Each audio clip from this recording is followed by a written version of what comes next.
মমতা বন্দ্যোপাধ্যায়ের অবস্থা হচ্ছে জলে কুমির ডাঙায় বাঘ। হয় এসআইআর হবে মমতা বন্দ্যোপাধ্যায়ের নেতৃত্বে যে সরকার তার তত্ত্বাবধানে, অথবা রাষ্ট্রপতি শাসন জারি হবে, তারপর এসআইআর হবে। যে কথাটা বলেছেন এটা শুধু একটা কৌশলী বার্তা রাষ্ট্রপতি শাসন এড়াবার জন্য, নাকি এর মধ্যে সারবত্তা আছে সেটা কাল থেকেই বোঝা যাবে।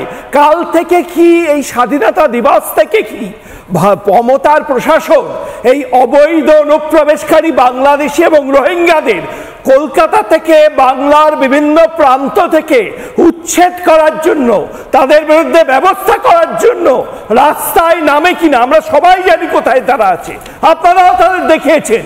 সত্যিই তারা পদক্ষেপ নেয় কিনা, নাকি এটা একটা মিডিয়া বাইটস, একটু নির্বাচন কমিশনকে শান্ত করা, তারপর আমরা বুঝে নেব। বাবা রাষ্ট্রপতি শাসনটা করো না, তাহলে তো কোনো চিটিংবাজি করতে পারবো না।